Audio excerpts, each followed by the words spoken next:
Olá, no programa de hoje mostraremos como foi o carnaval no Sambódromo do AMB em São Paulo. Uma entrevista exclusiva com um dos maiores especialistas em física quântica do mundo, o indiano Amit Goswami. E uma viagem incrível para Algarve, em Portugal, um dos destinos mais famosos do verão europeu. Tudo isso e muito mais agora no Viver e Empreender.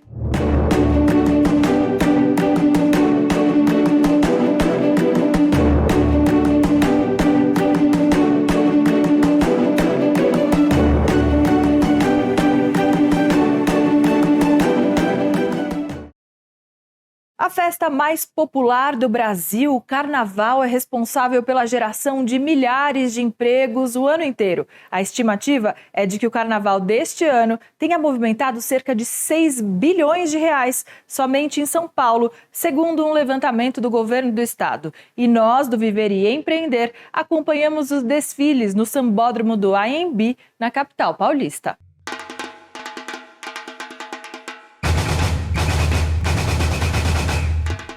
A identidade paulistana escancarada na avenida. A segunda noite do Carnaval de São Paulo foi o auge do espetáculo de luzes, cores e fantasias.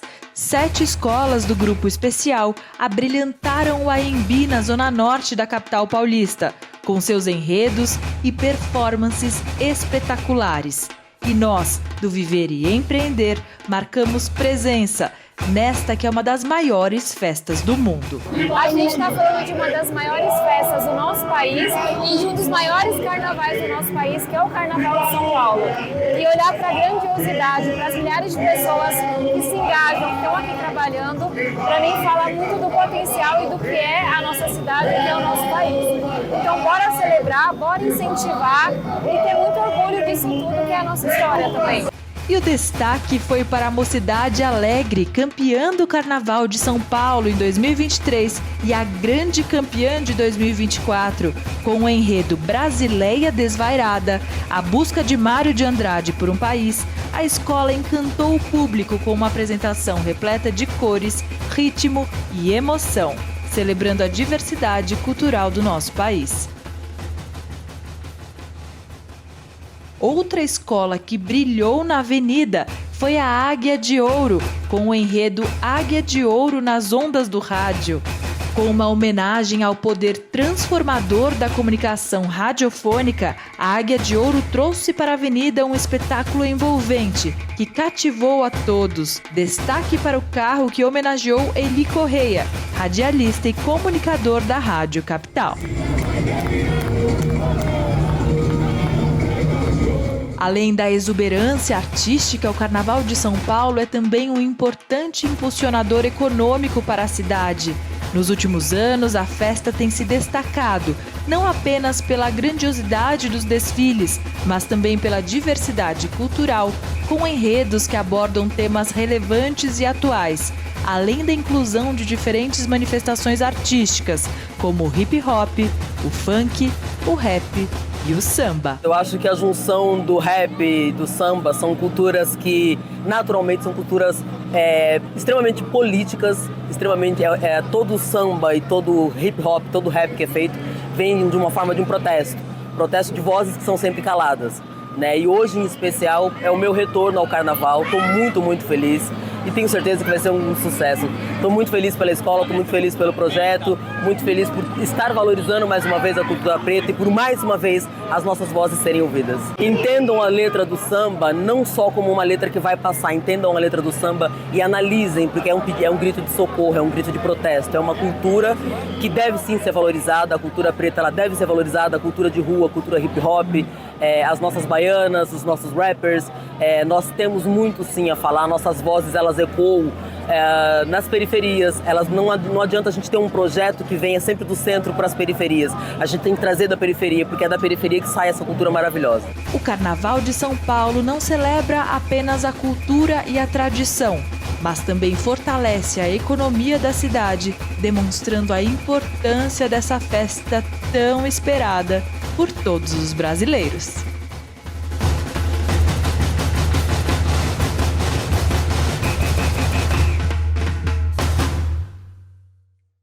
assunto agora é empreendedorismo e direito de família. Vamos conferir os melhores momentos da entrevista com uma especialista no assunto, a doutora Luciana Signorelli Piazza. Doutora, é um prazer te receber. Muito obrigada pela sua presença. Olá, Estela. Obrigada por me convidar. Estou muito feliz de estar aqui. Eu também, doutora. Agora vamos começar falando sobre você. Por que você decidiu seguir sua carreira como advogada e por que direito de família? Eu sempre gostei muito desse lado mais humano do direito, né? Porque o direito civil, aliás, não só o direito civil, né? Todas as áreas do direito ficam muito tempo discutindo dinheiro, bens, patrimônio. Não que o direito de família não faça isso, porque faz e muito, mas tem um lado mais humano de filhos, de tentar preservar a família, e isso eu acredito que só tenha no direito de família e no direito criminal, né? Que lida também aí com um bem muito precioso, que é a liberdade. Percebo que a justiça tem caminhado cada vez mais para um acordo, verdade? Sim, verdade. Cada vez mais. É obrigação do advogado estimular a composição, estimular o acordo. E, infelizmente, não são todos que estimulam, mas assim, a gente sempre tem que tentar. Como você ajuda tanto mulheres quanto homens a saírem de relacionamentos tóxicos? É importante falar que não são só as mulheres que são vítimas de abuso, tem homens que passam por isso, infelizmente. A maioria realmente é de mulheres, mas existem muitas formas de abuso e a Lei Maria da Penha veio reconhecer essas formas de abuso. Hoje em dia fala-se muito na violência patrimonial, né? Que é quando um dos dois começa a gastar o patrimônio do outro, começa a esbanjar o patrimônio do outro, e queimar as coisas, coloca fogo em coisas que sabe, né? Que ela ou ele gosta, né? E a Lei Maria da Penha veio trazer uma proteção a mais, né? Então, assim, ela foca em violência moral, que no caso são as difamações que são muito comuns com os narcisistas, quando você termina o relacionamento, quando você finalmente termina, né? Eles começam toda uma campanha de difamação, inclusive em redes sociais, e aí a vítima descobre, para o seu desprazer, né, que desde o começo ele já estava prevenindo as pessoas. Porque eles funcionam assim, eles sabem que um dia a vítima vai se rebelar, espero, né? A gente espera que sim. Eles já vão se prevenindo, porque eles precisam sempre passar por pessoas boazinhas. Se alimentam disso. Se alimentam disso. É o famoso suprimento narcísico, né? E eles precisam colocar a pessoa para baixo para que eles se sintam melhor, por alguns instantes. E isso, a tendência, infelizmente, muitas mulheres saem de situações assim de violência, voltam. Já soube de casos em que a moça foi para um abrigo de mulheres e ligou para o cara de lá para ele ir buscá-la. Então, beira a síndrome de Estocolmo ali. Sim, infelizmente, porque é muito difícil sair dessas situações de abuso. E a média das mulheres volta 7 vezes com o abusador antes de se libertar de vez. Meu Deus. E assim, quando você volta, é claro, né, faz parte do ciclo da violência que o abusador peça perdão, né? Me perdoe, eu vou mudar, nunca mais vai acontecer isso, dê presentes caros. E a vítima que acredite, né? A gente chama de hoovering na psicologia, né? Que é sugar a pessoa de volta. E a vítima acaba acreditando nisso, nessa transformação, que não vai acontecer nunca. E muitas vezes só dura um dia, se durar. É verdade. E você, como advogada, diante desses casos, como você se posiciona? Em primeiro lugar, precisa conscientizar a pessoa de que ela está numa situação de abuso, porque muitas vezes ela não sabe disso.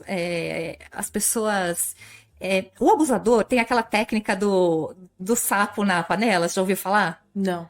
Você vai colocando o sapo, você coloca o sapo na panela com água e vai esquentando a água aos poucos, o sapo não vai pular de vez, ele vai ficar lá e ele vai acabar, né? Vai ficar até morrer. Diferente de você jogar o sapo numa panela com água fervendo, que ele vai querer pular, né? Imediatamente. É algo gradual. O abusador faz isso, então eles começam, é muito sutil no começo. Eles começam com piadinhas de mau gosto. E aí, quando a vítima reclama, se protestar, né? Ele fala assim, como você é chata. como você... Revertem a situação. Sim. Como você acha sensível. E é lógico, ela vai se sentir mal por isso, e ela, como gosta, né, tá num relacionamento, ela vai tentar ser menos chata. Só que nunca vai ser suficiente. Ele sempre vai aumentar o nível do abuso, e ela vai ter que se esforçar cada vez mais para conseguir chegar naquele love bombing, que foi o início do relacionamento, né, em que parecia que ela tinha encontrado a alma gêmea. E essa é uma questão cultural, né, doutora? Com certeza. A mulher sempre é educada para ser submissa, não crie problemas, né? E Seja perfeita como esposa. seja uma esposa perfeita. E nesses casos, infelizmente, quanto mais elas tentarem ser perfeitas, pior vai ser para elas. A tendência é que a violência suba de nível, nunca vai melhorar. Nunca vai melhorar. A pessoa fala, mas dessa vez vai ser diferente. Não vai ser diferente. Ninguém muda ninguém, no fim Não, das contas. não. Você sabe como alguns conceitos da física quântica podem ajudar nos seus negócios? Sobre isso, eu conversei com exclusividade com o professor e PhD no assunto, o indiano Amit Goswami. The businessman and businesswoman can help to build a new conscious, a new world. What is your opinion about this? Well, very simple. Business people got to be independent. There is a tremendous takeover that is going on. Businesses are often created hoping that some big business will pay money and take us over. That mentality must be given up. Instead, businesses must engage in creativity, creatively using products that they will pursue. As small businesses retaining their creative freedom. When we become part of a corporation, we lose our freedom to create. This tendency is ruining business, innovations. So we cannot go on just creating cell phones and artificial intelligence programs, because those things are just one limited area of the human experience. We must bring it to human experience that cannot be codified by devices like computer programs and cell phones. We have to be creative in terms of ideas like love, beauty, justice, truth, abundance. That's the one for businesses to take particular attention to, wholeness. So in these directions, we need new effort. Businesses must put in effort in these directions and create new businesses which helps us explore these areas. Thank you so much, welcome. Mr. Amit. O assunto agora é saúde mental. Sobre isso, eu conversei com a Gláucia Paiva, terapeuta e empreendedora. Gláucia, que prazer te receber aqui. Muito obrigada pela sua presença. É uma alegria estar aqui. É sempre muito bom poder falar do pensamento sistêmico. Ele é muito libertador e isso me motiva. É verdade, Gláucia, eu estou acompanhando o seu conteúdo no Instagram, nas redes sociais, estou encantada. Mas antes de tudo, eu quero que você fale sobre você, sobre o seu trabalho. Há quantas décadas você já está no mercado e como é que foi esse começo para você? Eu sou professora de educação física, me formei aos 21 anos e eu já comecei a estudar, assim, hoje eu tenho 63 anos, né? Então, tem 40 anos atrás, e eu já comecei estudando sobre reeducação. Eu nunca fui para o esporte, eu fui para a reeducação psicomotora, e depois eu fui para a reeducação postural, lordose, cifose, escoliose. E aí eu fui descobrindo nessa reeducação postural que as emoções, que os comportamentos influenciavam muito na nossa postura. E aí eu fui estudando vários cientistas, vários autores a respeito de emoção e corpo. E de que forma que a emoção ia influenciando o nosso comportamento e a nossa postura diante da vida. E com isso eu fui me envolvendo em várias técnicas de cura, em processos corporais, e depois eu fiz uma formação em 92, que foi uma formação terapêutica verbal. Né? Então aí eu entrei mais profundamente nas estruturas psíquicas, de como elas são construídas, de como elas atuam, de como elas nos influenciam. Essa formação foi em 92, né? Eu trouxe para o Brasil um neozelandês, David Mayo, e ele tinha uma formação que se chamava causalidade, estudo da relação entre causa e efeito. E aí eu mudei meu consultório, coloquei 2 poltronas, Em 92. Em 92 e já começou a atender. Eu já comecei a atender, porque eu tinha outras técnicas que eu trabalhava antes e eu sempre tive muito paciente, minha agenda cheia. E aí, quando eu falei que eu ia experimentar algo novo, né, que eu senti que era um ciclo, que eu já tinha aprendido muitas coisas, mas eu precisava dar um salto, eu convidei 6 clientes que eu tinha e que tinham confiança no meu trabalho e ofereci aplicar técnica neles, do curso que eu tinha feito, gratuitamente. Então, eu apliquei durante 6 meses em 6 clientes, gratuitamente, a técnica, até para eu poder treinar, aprender e ter a confiança que eu era capaz de fazer aquilo. Sim. Eles toparam. Um dos clientes ficou anos comigo e os outros, depois de 6 meses, me enviou a filha, o marido, o amigo, o namorado, e assim eu comecei a trabalhar terapeuticamente, né? E isso foi dando certo. Eu aprendi uma técnica. Hoje em dia, o trabalho de trauma é extremamente desenvolvido, está baseado na neurociência, é o que está conduzindo toda a educação, toda a psicologia. Então, existem muitos estudos no mundo inteiro a respeito da traumatologia, né? Então, é um assunto central. Naquela época não era assim, não. Não tinha nada disso. Não tinha neurociência, não tinha teoria polivagal de Steve Porges, que foi quem lançou todo esse conceito do trauma, né? Foi assim, baseado na teoria polivagal, que é um biólogo, que é o Dr. Steve Porges, que ele descobriu um estado do ser humano do sistema nervoso, que você entra em estado de fuga e luta quando a sua vida está ameaçada. É o tal do medo. Isso. O pânico que congela, né? Ok? Então, com isso tudo, em 92, nada disso existia. Então, eu absorvi uma técnica que eu me formei e fui aplicando ela, mas essa técnica já falava de trauma. Então, eu trabalho com trauma desde 92, na verdade. Como é ensinar? Quantas pessoas você já formou no seu instituto? Como é que funciona? Eu comecei a ensinar porque eu desenvolvi um recurso, o nome dele é Justa Razão. Então, qual a justa razão pelo qual você carrega uma emoção que você não pode falar numa reunião de trabalho, porque você entra em estado de ameaça. Então, eu sei o que falar, eu sei como colaborar, mas eu ou falo para o do lado pega a minha ideia e vira o autor dela, ou eu não falo e alguém fala no lugar e eu perdi a oportunidade de falar. Muitas pessoas vivem isso. Muitas, é né? verdade. E isso é uma herança dos nossos avós. Como acabei de dizer, escravidão africana, índio laçado e europeu fugido, né? Então, não é brincadeira. Então, a justa razão representa o lugar da mochila transgeracional. Eu desenvolvi esse recurso, né? Eu tenho um livro sobre isso, apresentei um trabalho sobre isso em Copenhague, na Dinamarca, em 2013, e eu fui mostrar o recurso da justa razão para os meus professores da Europa. Eu fui muito bem aceita e tenho muito orgulho disso, porque foi um desafio herculeano. Em 2017 eu fiz um livro a respeito disso, que é o Olhe e Veja Além. Olhe e veja além dos seus pais, porque ele carrega esse comportamento. E quando você entende, muda tudo. Quando você entende, então, são 2 mecanismos. Tem um mecanismo mental. Eu organizo e enxergo que aquilo não é meu, que aquilo é uma herança. E é de um tempo e espaço diferente do meu contexto. Então, você consegue se diferenciar. Tá. Esse é um lado. E tem o lado da autorregulação.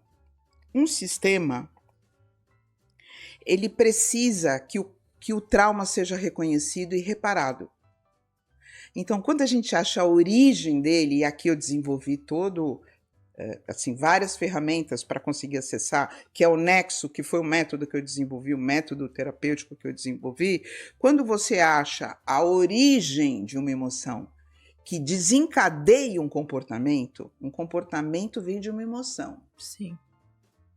Se você não muda a emoção, a pessoa não consegue mudar o comportamento. Pode fazer o coach que ela quiser, ela sabe o que ela tem que fazer, mas ela não consegue, porque ela entra em estado de ameaça.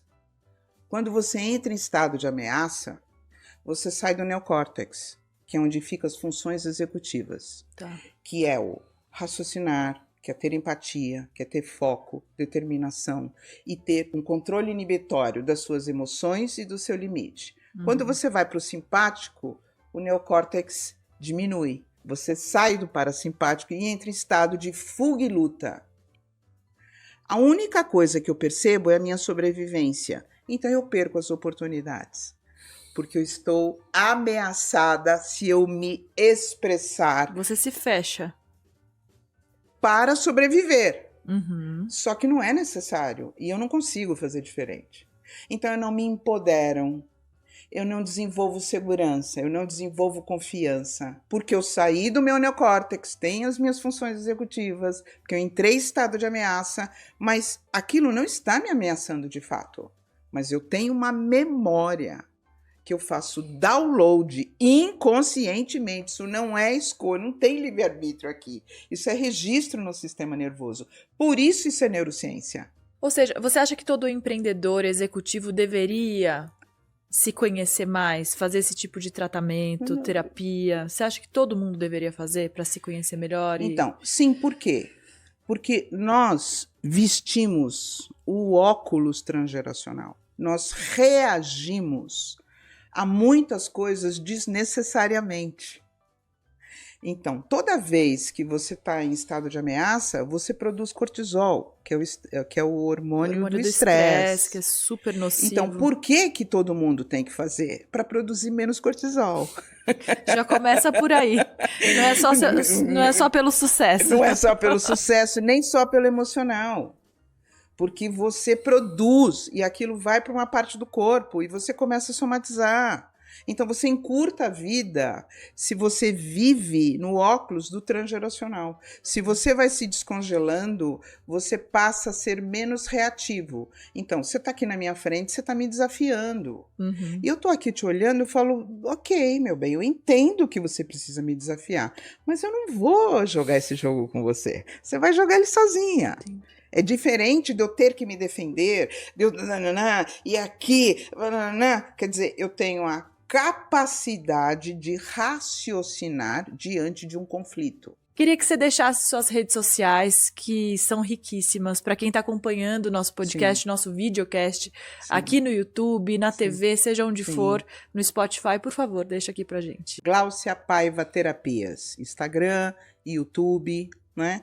E se você entrar lá no meu WhatsApp, que tem um número lá no meu Instagram, você recebe na minha mala frases, conteúdos, vídeos de tudo isso que eu venho estudando, falando. Então, Gláucia Paiva Terapias, será um prazer te receber por lá. Agora eu te convido para viajar para um dos lugares mais disputados de Portugal, o Algarve, no sul do país. E quem nos leva para essa viagem é a jornalista Natália Mankzik.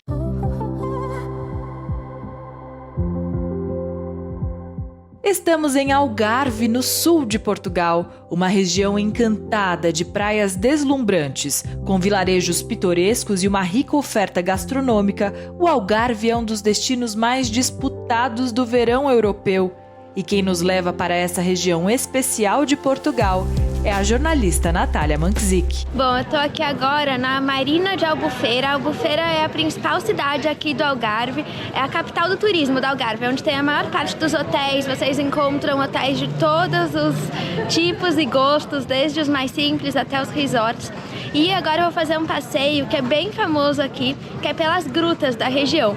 Eu vou fazer o passeio Grutas e Golfinhos, porque dá pra ver tanto as grutas, as praias nas grutas, quanto os golfinhos, né? Os golfinhos estão presentes no mar da região durante o ano inteiro, mas o verão e a primavera são as melhores épocas para observar os animais. As cavernas marinhas do Algarve são um dos tesouros naturais mais impressionantes e fascinantes da região. Localizadas ao longo da costa, essas formações rochosas esculpidas pela ação do mar ao longo de milênios oferecem uma experiência única para os visitantes. Bom, agora eu tô em Faro, que é a capital aqui do Algarve, é onde tem um aeroporto e onde também muita gente acaba ficando, dorme aqui, tem muitos restaurantes, mas o mais legal da cidade é que ela é muito parecida com as nossas cidades históricas do Brasil. Por que será, né? Então tem uma igreja do século XVIII, tem essas casinhas que parecem as nossas do interior de Minas, das cidades históricas de Minas. É uma cidade muito bonita, seja para passar uma tarde, muita gente fica em outras cidades e vem passar o dia, passar uma tarde aqui, ou dorme aqui também. A única coisa é que a praia não é tão perto aqui do centro da cidade. Ela é uma praia muito bonita, muito gostosa, mas é um pouco mais longe, então tem que pegar um carro ou um shuttle do hotel. Em Faro, ruas estreitas de paralelepípedos, casas antigas e igrejas históricas esperam pelos visitantes em cada esquina. Por aqui, pratos à base de frutos do mar frescos, caldeiradas e peixes grelhados são uma tradição. Aqui temos chouriço assado, que é típico aqui do Algarve. E mais algumas entradinhas também, portuguesas, azeitona. Ali tem pasta de sardinha. Mas esse daqui é bem típico daqui do Algarve.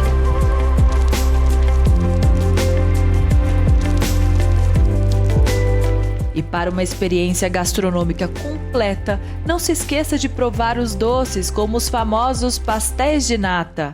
Esse aqui é bem típico daqui da região, que é bolo de figo ou queijo de figo, que vem figo, alfarroba e amêndoas, que são os principais ingredientes que usam aqui. Para os mais aventureiros, a costa do Algarve é o lugar perfeito para praticar esportes aquáticos, como surf, kitesurf, stand-up paddle e mergulho.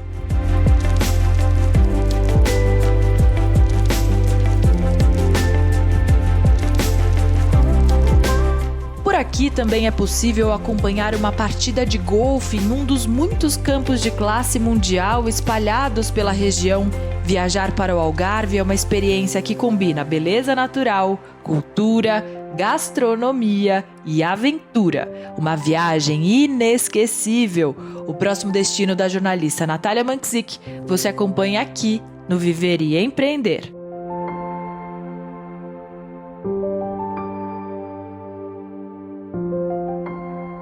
E antes de ir embora, eu quero te convidar para acompanhar o Viver e Empreender TV ao vivo na Rádio Capital. Anota aí, é toda quinta-feira, das 6 às 7 da noite. Também te convido para seguir o nosso programa nas redes sociais. É @Viver e Empreender TV. @Viver e Empreender TV. Muito obrigada pela sua audiência e companhia e até o próximo programa. Tchau, tchau!